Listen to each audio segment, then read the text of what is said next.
చూడండి, మొదటి రాజుల గ్రంథము 11వ అధ్యాయము చూడండి. మొదటి రాజుల గ్రంథము 11వ అధ్యాయము 28 చూడండి. అయితే యెరొబాము అనేతడు మహాబలాఢ్యుడై ఉండగా సొలొమోను తెలుసుకొని. ఇక్కడ చూడండి ప్రియులారా, ఎవరంటే అతను యెరొబాము అనేటువంటి ఇతడు మహాబలాఢ్యుడై ఉండగా యవ్వనుడు ఇతడు. అతను ఎవరంటే ముసలాడు యవ్వనుడు. యవ్వన కాలం ఉన్నటువంటి ఆ యొక్క యెరొబాము చాలా బలమైన వ్యక్తి అయి ఉండి ఏం చేసేవాడట చూడండి. ఇతడు పని యందు శ్రద్ధ గలవాడని సొలొమోనుకు తెలుసుకొని, హల్లెలూయా, సొలొమోను దగ్గరటువంటి ఈ యొక్క యెరొబాము అక్కడ ఉన్నటువంటి యవ్వనస్తులందరికంటే, అక్కడ ఉన్నటువంటి వాళ్ళందరికంటే ఇతను ఏముందట, పని యందు శ్రద్ధ ఉందంట. హల్లెలూయా. పని యందు శ్రద్ధ గలవాడన్న విషయం ఎవరికి తెలిసిందంట? సొలొమోను రాజుకు తెలిసిందంటండి. సొలొమోను రాజు తెలిసినప్పుడు ఆ శ్రద్ధ, అందులో ఉన్నటువంటి శ్రద్ధ అంటే పని మీద ఉన్నటువంటి శ్రద్ధ గల వ్యక్తి అని తెలిసినప్పుడు అతనిని ఈ సొలొమోను దగ్గరికి పిలిచి ఏం చేశాడట చూడండి. తెలిసి యోసేపు సంతతి వారు చేయవలసిన భారమైన పని మీద అతనిని అధికారిగా నిర్ణయించెను. హల్లెలూయా. అప్పటి వరకు అధికారం లేదు అతనికి. అప్పటి వరకు మామూలు సాహస వ్యక్తి ఉన్నటువంటి ఇతడు పని ఎందు ఎప్పుడైతే శ్రద్ధ కలిగిన వాడని రాజు తెలిసిన ప్రియులారా, అతని దగ్గర తీసి ఉన్నతమైనటువంటి ఒక అధికారం యొక్క పనిని అతనికి అప్పగించి మనం చూస్తూ ఉంటున్నాం. నేనేమంటానంటే ప్రియులారా, ఒక వ్యక్తి దేవుని యొక్క విషయంలో దేవుని మీద శ్రద్ధ కలిగిన వ్యక్తిగా ఉంటున్నప్పుడు అతను చేసిన సత్క్రియల మీద కానీ, అతను చేసేటువంటి మంచి పని విషయంలో కానీ దేవుని యొక్క విషయంలో శ్రద్ధ కలిగి ఉంటున్నప్పుడు దేవుడు మన ఈ స్థితిని ఎలా ఉంచండి. హల్లెలూయా. అంటే యెరొబాము స్థితి మారిందా లేదా? యెరొబాము స్థితి ఎక్కడికి వచ్చింది? ఒక అధికార స్థానానికి వచ్చింది ప్రియులారా. కారణం ఏంటి? నేను అంటాను కదా, యెరొబాము అతని పని మీద ఉన్న శ్రద్ధను బట్టి రాజు అతనికి ఉన్నత అధికారం ఇచ్చినట్టు మనం చూస్తూ ఉంటున్నాము. నీ జీవితంలో ఈ రోజు నువ్వు ఏ స్థితిలో ఉన్నావు, నువ్వు ఇంకా ఉన్నత స్థితిలో ఉండాలంటే, నీ కుటుంబం ఆశ్రయించబడాలంటే నువ్వు తప్పనిసరిగా దేవుని యొక్క పని విషయంలో, దేవుని యొక్క లేకపోతే దేవుడి ఆజ్ఞ విషయంలో ఏం కలిగి ఉండాలి మనము? అందుకే ప్రభువు ఏం చెప్పారు, నా మాటలు మీరు శ్రద్ధగా వినిన ఎడల మీరు నాకు స్వకీయ సంపాదించగలుగుతారని మనము నిర్గమకాండం 19:5 చదువుకున్నాం. హల్లెలూయా. కాబట్టి ప్రియులారా, ఈ రోజు నువ్వు సంఘానికి వస్తున్నావు. సంఘములు నీ బాధ్యత ఏమిటి? నువ్వు ఎలా దేవుని కనపరచాలి, నువ్వు ఎలా సంఘములు వాడబడాలి, నువ్వు ఏ విధంగా దేవుని స్తుతించాలి, ఏ విధంగా నీకున్నటువంటి దేవుడిని తలాన్ని ఎలా వాడుకోవాలన్నటువంటి విధానంలో నువ్వు శ్రద్ధ చూపించినట్లయితే తప్పనిసరిగా దేవుడు నీ శ్రద్ధను బట్టి ఒక ఉన్నత స్థితిని ఇచ్చే దేవుడు ఉంటున్నారు. హల్లెలూయా. అందుకని దీనికి ఉదాహరణ ఎవరంటే మనకు యెరొబాములు ఏముందంట? దేని మీదంట? పని మీద. మనమైతే కొంతమంది దొంగలే ప్రియులారా, దొంగలమే. ఇక్కడ వాక్యం వింటూ ఉంటాము, ప్రార్థనకు ముందే పారిపోతూ ఉంటాం. దేవుడి కార్యాల విషయంలో రావడమే పెద్ద గగనం అనుకుంటాం ప్రియులారా. నేను దేవునికి మందిరం రావడమే చాలా గొప్ప, దేవుని సన్నిధికి నేను ఈ రోజు ఇలా కనపడమే గొప్ప అనుకుంటుంటాము. నాకు ఎంత పని మార్గం వచ్చానో తెలుసా అన్నట్టు ఫీల్ అవుతాం మనం. హల్లెలూయా. వచ్చే వస్తుంది ఏంటి? నువ్వేమో దేవునికి ఉపయోగపడుతున్నావా? ఎంతసేపు జరగలాక ఇమ్ము. హల్లెలూయా. అంటే ఏమిటి జరగేది చెప్పండి? ఏదికి కానీ జంతువుని పట్టిందంటే మాత్రం రక్తం అంతా పీండేస్తుందంటే దానివల్ల ఏం ఉపయోగం ఉండదు. మనం పీండి చెప్తాం దేవుణ్ణి, నా ఇంటి చుట్టూ బాడీ గార్డులు, నా చుట్టూ బాడీ గార్డు, నా దేవుడి పని పాట ఏం లేదు. మన చుట్టూ బాడీ గార్డుగా సెక్యూరిటీ గార్డు ఉండాలి అంతే. మనమైతే ఏమి చేయం, ఒక్క రూపాయి పెట్టుబడి లేకుండా మన బాడీ గార్డు వస్తున్నాడు దేవుడు. హల్లెలూయా. ఇదే అన్నమాట. కానీ ప్రభువా నేను ఏమి చేయాలి, నేను ఎలా ఉపయోగపడాలి, నేను సంఘంలో నా పాత్ర ఏమిటి, నేను ఏ విధంగా నేను కనపరచాలి, నేనేం చేయాలి, నీ చిత్తము ప్రభువు ఎప్పుడన్నా అన్నావండి? ఎప్పుడన్నా తెలుస్తుంది? ఎప్పుడన్నా దేవుని కార్యక్రమాల్లో నీవు అప్పుడు ప్రత్యక్షమైతే తెలుస్తుంది. హల్లెలూయా. అందుకని యెరొబాము అలా అనుకునేవాడు కాదు.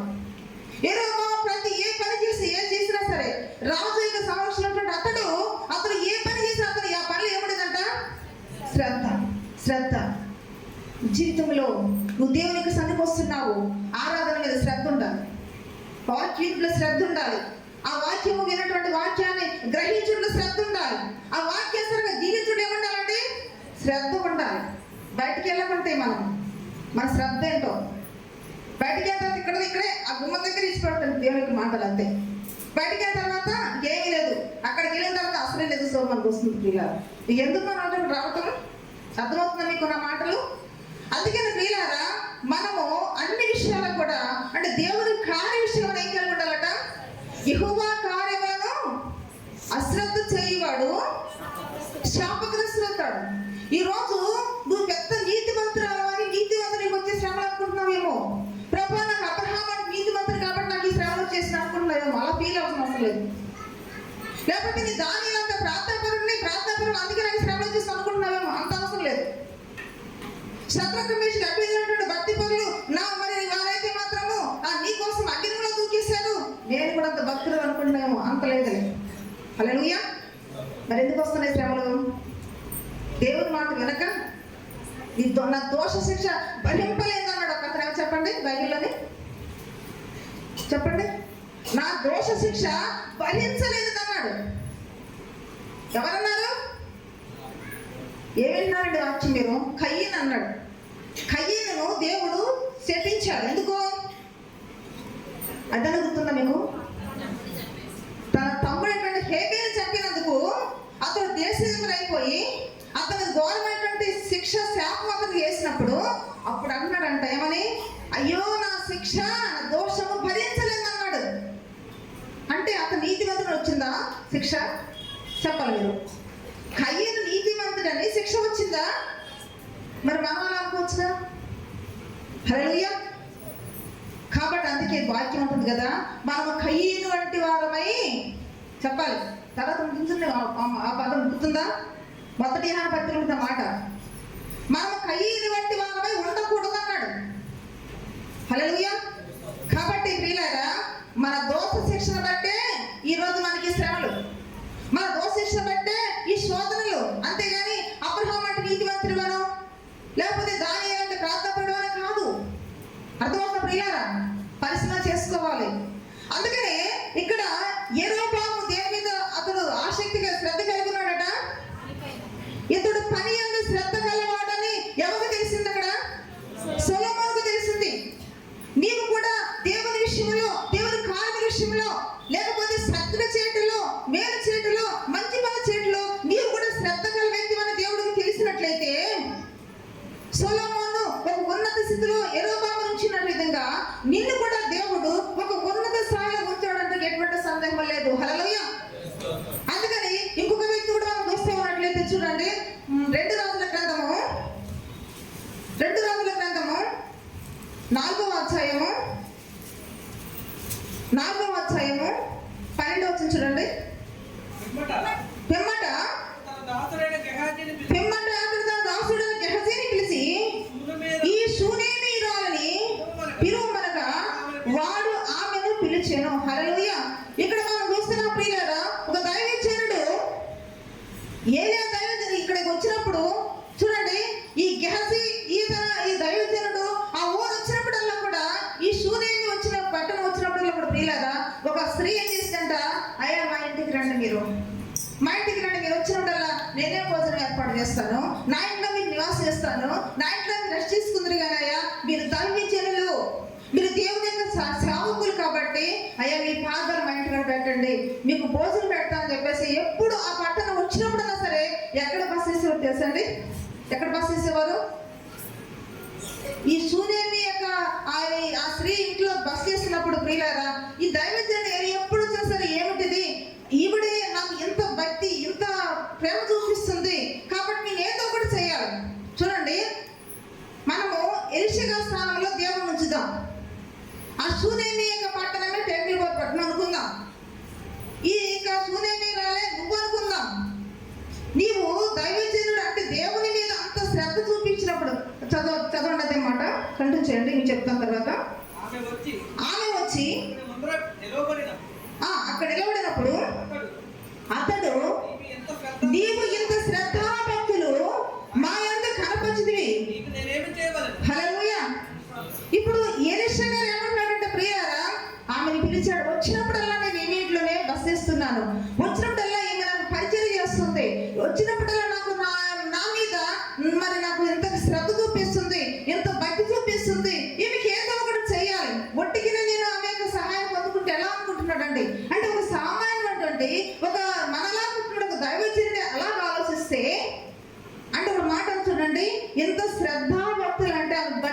శ్రద్ధ. హల్లెలూయా. అంటే యెరొబోము దేని మీద శ్రద్ధ చూపించాడు? పని మీద శ్రద్ధ చూపించాడు. పని మీద శ్రద్ధ చూపించిన కారణం బట్టి సొలొమోను ఊరుకున్నాడా? సొలొమోను పోతే పోయిన బాధ్యత కూడా చేసాడు అనుకున్నాడా? లేదు. ఇతనికి ఒక ప్రత్యేకమైన స్థానం ఇవ్వాలని మంచి ఆలోచన కలిగి ఇచ్చిన్నారు. అలాగే ఇక్కడ దైవజనుడు అంటే ఎలీషా గారు, తర్వాత గెహజీ ఆ పట్టణం వచ్చినట్టల్లా ఇంత ఈ భక్తిలో ఉన్నటువంటి శ్రద్ధను చూశాడు. అందుకే ఇంత శ్రద్ధా భక్తులు అన్నాడు. హల్లెలూయా. ఈమెలో ఏం కనపడుతుంది మనకు? భక్తి మీద శ్రద్ధ కనపడుతుంది. అప్పుడు అన్నాడు కదా, అమ్మా ఇంత భక్తి మీద శ్రద్ధ చూపిస్తున్నావు, మేమంటే నువ్వు ఎంతగా ప్రేమిస్తున్నావు, ఎంత శ్రద్ధ ఏమిటి? ఒక వ్యక్తిని మరి ఇంటికి పిలిపించడం అంటే ఎంత పరిచయం చేయాలండి? అది నాకు తెలుసు. ఎందుకంటే ప్రియులారా, వాళ్ళకి ఒక దైవజనుడిగా వారిని ఆహ్వానించినప్పుడు వచ్చినప్పుడు వాళ్ళకి సంపాదన చేయాలంటే ఎంత కష్టపడాలి, ఎంత ఖర్చు పెట్టాలి, ఎంత టైం మనం స్పెండ్ చేస్తారు ప్రియులారా. అంటే ఈమె వచ్చినప్పుడల్లా కూడా అదే పని చేస్తుంది. ఎవరి విషయంలో చెప్పాలి మీరు? ఎలీషా గారిలో ఏం చూస్తుంది? ఎవరు చూస్తుంది? ఎలీషా గారు ఎవరు చూస్తుందంటే దేవుని చూస్తుంది. హల్లెలూయా. అంటే నేను అంటాను కదా, దేవుడి మీద ఆమెకున్నటువంటి భక్తి, ఆ భక్తి మీద శ్రద్ధ, ఈ క్రియలు ఈతన పట్ల వ్యక్తపరుస్తుంది. హల్లెలూయా. ఎలీషా గారు దేవుడని కాదు, ఎలీషా గారు దేవుడని కాదు, కానీ ఒక దైవజనుడిగా ఆమెకున్నటువంటి శ్రద్ధ అంతా దేవుని మీద నేను అంటానంటే ప్రియులారా, ఆమె కలిగిన భక్తి మీద ఉన్న శ్రద్ధ అంత పరిచయం చేస్తుంది. హల్లెలూయా. అది ఇదంతా చూశారండి. ఈ యొక్క ఎలీషా చూసి అన్నారు కదా, అప్పుడు గెహజీతో మాట్లాడి ఆలోచిస్తున్నంట, నేను ఏదో చేద్దాం, ఏదో చేయాలి. ఆమెను పిలవన్నప్పుడు ఆమె వచ్చింది. అయ్యా పిలిచారు అన్నప్పుడు అప్పుడు అంటున్నారు అన్నమాట. ఏమని మాట్లాడుతారంటే, అతడు నీవు ఇంత శ్రద్ధాభక్తులు మా యందు కనపరిచినవి, నీకు నేను ఏం చేయాలి? ఎంత మంచి మాట ప్రియులారా. ఒక వ్యక్తి దేవుని యొక్క విషయంలో, దేవుని కార్య విషయంలో శ్రద్ధ చూపిస్తే ఆయన ఊరుకుండే దేవుడు కాదండి. అప్పుడు అంటుంది కదా ఏమే, చదవండి, రాజుతోనైనను సైన్యాధిపతితోనైనను నిన్ను గురించి నేను మాట్లాడాలని కోరుచున్నావా అని అడగమని. అంటే నేను రాజుతో మాట్లాడాలా, సైన్యాధిపతితో మాట్లాడాలా, నీకు నేనే ఇప్పించాలా, నా వల్ల నీకు మేలు జరగాల, నీకేం కావాలి చెప్పమ్మా, నీకేది కావాలంటే అది నీకు ఈ రోజు ఇప్పిస్తాను అంటున్నాడు. హల్లెలూయా. ప్రియులారా, అంటే దేవాది దేవుడు నిజంగా ఇక్కడ మనం ఈ యొక్క ఎలీషానే అంతగా ఆమె యొక్క శ్రద్ధకు మరి అంతగా ఏదైనా చేయాలంటే మంచి మనస్తత్వం అతను కలిగి ఉన్నట్లయితే, మరి మన దేవుడు ఎవరండి? మన దేవుడు ప్రేమ కలిగిన దేవుడు. ఆయన మన పట్ల ఆయన మంచి ఉద్దేశాలు కలిగిన దేవుడు, మంచి ఈవులు ఇవ్వాలనుకున్న దేవుడు, మన కుటుంబాలు దీవించాలనుకున్న దేవుడు, మన కోసం ప్రాణం పెట్టిన దేవుడు. మనం శ్రద్ధ చూపిస్తే మరి మన విషయంలో ఆయన ఇంకెంతగా పరిపూర్ణత కలిగి ఉంటారు. హల్లెలూయా. కాబట్టి ఇలా అంటున్నప్పుడు గెహజీ అన్నాడు కదా, అయ్యా అన్నీ ఉన్నాయి కానీ అవసరం లేదు, కానీ ఆమెకు సంతానం లేదు, ఆమె భర్త చూస్తే ముసలివాడు, ఆమెకు బిడ్డలు లేదయ్యా అని చెప్పేసి అన్నప్పుడు వెంటనే మళ్ళీ అదే రోజుకి ఒక కుమారుని దేవుడు ఇచ్చాడు. హల్లెలూయా. అంటే నేను ఏమంటున్నాను ప్రియులారా, నీ ఇంటిలో ఉన్న ప్రతి అవసరత కూడా దేవుడు తెలుసు, నీ ఇంటిలో ఉన్న ప్రతి కొరత దేవుడికి తెలుసు, నీకేం కావాలో దేవుడు తెలుసు. అయితే అది దేవుడు పరిపూర్ణత చేసి నీ జీవితంలో మేలు జరగాలంటే నువ్వు ఏం కనపరచాలి చెప్పాలి? మీరు ఏమంటారు? నీకు శ్రద్ధ. మనకేమంటుంది? శ్రద్ధ పోల్చుకుంటే నేను సిగ్గుపడాలి. మన ప్రియులారా, శూన్యం మీద మనం పోల్చుకుంటే నిజంగా మనము తలదించుకోవాలి. కాబట్టి ప్రియులారా, అక్కడ మనము ఏదైతే మనం చూసి పోల్చుకున్నట్టయితే మనం తలదించుకోవాలి ఈరోజు. అందుకే మనం పౌలు గారు అన్న మాట చూసాం కదా, దేవుని విషయంలో యోగ్యమైన వాటి ఏందే కాదు, కానీ చెప్పాలి మీరు మనుషుల విషయంలో యోగ్యమైన వాటి ఎందుకు కూడా మనం ఏం కలిగి ఉండాలంట? శ్రద్ధ. అవసరమైతే సమయోచితంగా అవసరం బట్టి సత్క్రియలు చేయడంలో మనం శ్రద్ధ కలిగి నేర్చుకోవాలంట. హల్లెలూయా. నువ్వు ఎంతవరకు నేర్చుకుంటే ప్రయత్నం చేస్తున్నావు? నువ్వు ఎంతవరకు నీ శ్రద్ధ నిలుపుతున్నావు? ఎంతవరకు నువ్వు భక్తి మీద శ్రద్ధ ఉంది నీకు? ఈ రోజు నీ కుటుంబంలో ఎందుకు కొరత తీర్చలేకపోతున్నావు? ఎందుకు నీ జీవితంలో ఎందుకు పరిపూర్ణమైన ఆశీర్వాదం పొందుకోలేకపోతున్నావు అంటే ఏ సందేహం లేదు, మనలో కొంచెం అశ్రద్ధ ఉంది అంతే. అప్పట్లో ఉన్నటువంటి శ్రద్ధ లేదు, అప్పట్లో ఉన్న ఆసక్తి లేదు, అప్పట్లో ఉన్నటువంటి వేగిరిపడ మనకు లేదు. అందుకే మన జీవితంలో ఆ కొరతలు తీర్చబడలేకపోతున్నాయి. దేవుళ్ళో మార్పు ఉందండి చెప్పండి. ఎలీషా దేవుడు మన దేవుడు ఒకటి కదా. ఇప్పుడు ఆ శూన్యమీరాలు ఏ దేవుడు ఎందు భక్తి కలిగి శ్రద్ధ కలిగి ఉందో ఆ దేవుడు మన దేవుడు కాదా? మరి ఎందుకు మన ద్వారాలు మూయబడిపోతున్నాయి? ఎందుకు నీ కుటుంబ వ్యవస్థ మార్పు చెందటం లేకపోతుందంటే నేను అంటాను కదా, మనము దేవుని పని విషయంలో శ్రద్ధ లేదు. తర్వాత దేవుని యొక్క భక్తి విషయంలో కూడా మనకి ఏం లేదంట, శ్రద్ధ లేదు. ఆ పాడేవాళ్ళు పాడతారు, ఏడ్చేవాళ్ళు ఏడుస్తారు, అంతే. ఇది మనం ఇక యాపనం అంటే యాకే ఉంటాం మనం. ఈ ముందున్న వాళ్ళంటే కొంచెం కొంచెం తగ్గిపోతున్నారు అనుకోండి. హల్లెలూయా. ఎందుకంటే మాటలు కొంచెం మురుగులో ఉంటాయి. దేవునికి స్తోత్రములు. అందుకని ప్రియులారా, ఇప్పుడు ఈమెకి ఏమి ఇచ్చాడంట దేవుడు ఇక్కడ చూడండి. 15వ వచనం చూద్దాం. 17వ వచనం చూడండి. పిమ్మట ఆ స్త్రీ గర్భవతి మరుసటి ఏట ఎలీషా తనతో చెప్పిన కాలమున కుమారుని కనెను. హల్లెలూయా. అంటే ఇప్పుడు ఆమె భక్తి అందు శ్రద్ధ చూపించడం వలన ఆమెకి ఏం కలిగింది అక్కడ చెప్పాలి మీరు. అమ్మ అలా చూస్తున్నారంటే చెప్పండి మీరు కూడా. కుమారుడు పుట్టాడు. హల్లెలూయా. అంటే ఇప్పుడు యెహోవా యొక్క పని మీద శ్రద్ధ అతనికి ఏమొచ్చింది? అతను ఉన్నటువంటి స్థానంలో ఒక ఉన్నత అధికారం ఇచ్చాడు. ఇక్కడ ఈ శూన్యరాలకు ఉన్నటువంటి ఆ భక్తి మీద శ్రద్ధ ఈమెకు గుణం ఏం కలిగింది? కుమారుడు ఇచ్చినాడు. హల్లెలూయా. కాబట్టి మరి నీ జీవితంలో ఏమి కావాలో, ఏ అవసరం దేవుడు తీర్చాలనుకున్నాడో, అయితే నీలో ఏమి కలిగించాలి దేవునికి? అది దేవునికి వాక్యం తెలియదు. ఇంకా యోబు గ్రంథము 8వ అధ్యాయము చూడండి. యోబు గ్రంథము 8వ అధ్యాయము 6వ వచనం చూడండి. నీవు పవిత్రుడవై యథార్థవంతుడవై ఎడల నిశ్చయముగా ఆయన నీ యందు శ్రద్ధ నిలిపి నీ నీతికి తగినట్లుగా నీ నివాస స్థలమును వర్ధిల్ల చేయును. అప్పుడు నీ స్థితి మొదట కొద్దిగా ఉండినను తుదకు నీవు మహాభివృద్ధి పొందుదువు. హల్లెలూయా. ఎప్పుడైతే దేవుని పట్ల నీ శ్రద్ధ కలిగి ఉంటావో నీ మీద ఏముంటున్నప్పుడు శ్రద్ధ ఉంటుంది. అంటే ఇప్పుడు యెహోవా మీద ఎవరికి శ్రద్ధ వచ్చింది? సొలొమోనుకు వచ్చింది. శూన్య మీద ఎవరికి శ్రద్ధ వచ్చింది? అంటే ఇప్పుడు ఎలీషా గారికి వచ్చిన శ్రద్ధను బట్టి ఆమె కుటుంబంలో దేవుడు కొరతలు ఇచ్చినాడు. మరి యెహోవా మీద తర్వాత ఈ సొలొమోనుకు శ్రద్ధను బట్టి ఒక ఉన్నత అధికార స్థానం అతనికి వచ్చింది. ఈ రోజు నీవు కూడా దేవుని మీద శ్రద్ధ కలిగినట్లయితే దేవుడు నీ పట్ల ఏం కలిగి ఉంటారైనా? అందుకే వాక్యం ఉంటుంది కదా, నిశ్చయముగా చూడండి నీవు పవిత్రుడవై యథార్థవంతుడైనట్లా నిశ్చయముగా ఆయన నీ యందు శ్రద్ధ నిలిపి. హల్లెలూయా. నువ్వు పట్టించుకోకపోతే ఆయన పట్టించుకోడు. నువ్వు శ్రద్ధగా ఉండకపోతే అశ్రద్ధ చేస్తే నిన్ను కూడా అశ్రద్ధ చేస్తాడు, అంతే. కాబట్టి ఎప్పుడైతే ఆయన మీద శ్రద్ధ కలిగి ఉంటావో దేవుడు అప్పుడు నీ మీద శ్రద్ధ చూపిస్తారు. హల్లెలూయా. శ్రద్ధ కలిగి ఏం చేస్తారట? నీ నీతికి తగినట్లుగా నీ నివాస స్థలమును వర్ధిల్ల చేయను. అంతేకాకుండా ఏమంటున్నాడు ఇక్కడ? నీ స్థితి మొదట కొద్దిగా ఉన్నా సరే నీవు ఏమిటంట? మహా అభివృద్ధి కలిగి ఉంటావు. మరి అలా ఎందుకు జరగలేకపోతుంది మన కుటుంబ జీవితంలో? ఎందుకు ఈ యొక్క ఆశీర్వాదం మనం పొందుకోలేకపోతున్నామంటే ఎక్కడుంది లోపం చెప్పండి. ఇప్పుడు లోపం ఎక్కడుంది? మనలోనే ఉంది. అసలు జబ్బంతా మనలోనే ఉంది. అసలు ఆత్మీయ తెగులంతా మనలోనే ఉంది. ఆత్మీయ లోపాలని మనలోనే ఉంటున్నాయి. అందుకే మనం అభివృద్ధి చెందలేకపోతున్నాము, వదిలేకపోతున్నాము. హల్లెలూయా. అందుకనే ప్రియులారా, మరి ఏ పని మీద మనకి ఏముండాలట? ఏముండాలండి? శ్రద్ధ ఉండాలి. మనకి ఏదైనా కష్టం వస్తే ఎక్కడే శ్రద్ధ వచ్చేస్తుంది. ఏదైనా బాధ వస్తే ఎక్కడే శ్రద్ధ వచ్చేది. ఇక తప్పదు ఈరోజు ప్రార్థనకి వెళ్ళాలనిపిస్తుంది. అదే మంచుకున్నాం అనుకోండి, అసలు ఈ ప్రార్థన నాకు నచ్చిపోయాను అనుకుంటాం.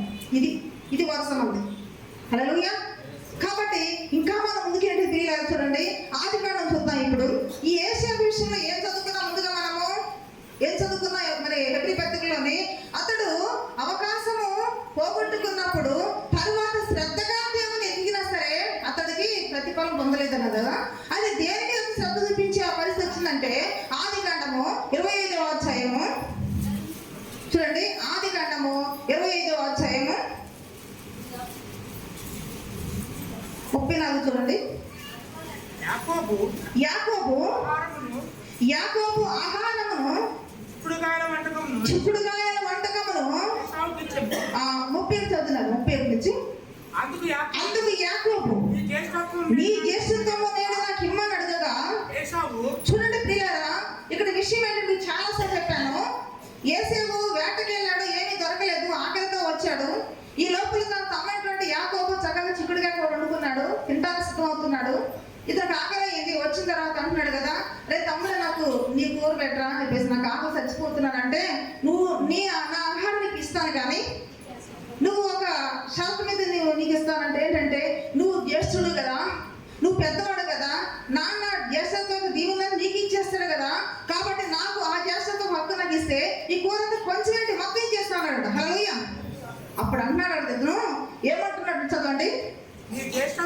నాకు ఇమ్మని అడగగా నీ జ్యేష్ఠత్వం నాయుడు నాకు ఇమ్మని అడుగుగా ఏసావు నేను చావబోతున్నాను కదా. జ్యేష్ఠత్వం నాకెందుకు?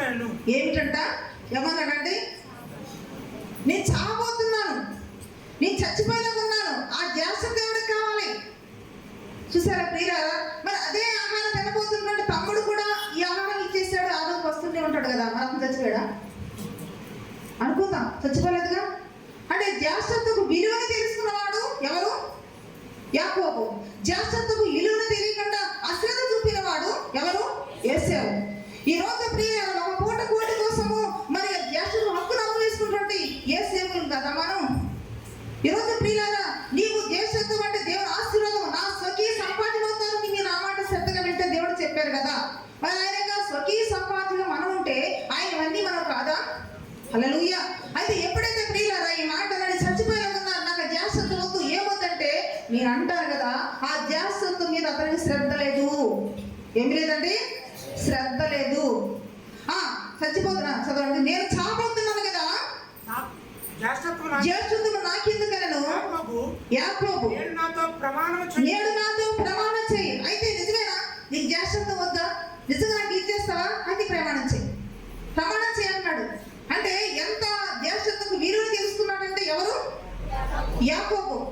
అంటే ప్రమాణం చేసి తన తినవలసిన ఆహారాన్ని తన అన్నకి ఇచ్చేసినట్టు ప్రియులారా, దేవుని యొక్క ఆశీర్వాదాలు, జ్యేష్ఠత్వమే హక్కు ఎంత విలువగా తెలుసుకున్నాడు. హల్లెలూయా. ఈ రోజు దేవుని మందిరానికి వస్తున్నావు, దేవుని బిడ్డగా నువ్వు రక్షించబడని అనుకుంటున్నావు. నువ్వు ఆ యొక్క దేవుని మీద శ్రద్ధ నిలపాలో, ఏ విషయంలో మనం శ్రద్ధ కలిగి దేవుని కార్యం మీద మనం ఆసక్తి చూపించాలో అవి మనం మర్చిపోతున్నాము. ఈ భూ సంబంధమైన వాటి మీద మనం శ్రద్ధ కలిగి ఉంటున్నాం ప్రియులారా. అయితే ఇప్పుడు అదే పరిస్థితి ఉన్నాడు ఎవరండి? ఏసావు. ఇప్పుడు అంటున్నాడు కదా, నాతో ప్రమాణం చేయమనను. అతడు యాకోబుతో ఏం చేశాడు? ప్రమాణము ఏం చేశాడు అనుకుందా? చెప్పండి. ఈ రోజు నుంచి జ్యేష్ఠుడు నేను కాదు, నువ్వే పెద్దోడు. నా జ్యేష్ఠత్వం యొక్క విలువ నాకు లేదు, నీకే. కారణం దేనికోసం? చిక్కుడే కూర పుట్టి చిక్కుడే కూర కోసము జ్యేష్ఠత్వం హక్కును అమ్మేసుకున్నాడు. అంత భ్రష్టుడండి అని అనుకుంటున్నామా? మనం అంతకంటే భ్రష్టులు. హల్లెలూయా. అర్థమవుతుందా ప్రియులారా? ఒక చిక్కుడుగా కూర కోసమే జ్యేష్ఠ హక్కును అమ్మేసుకున్నటువంటి ఏ సేవలు మనం కావా? చిన్న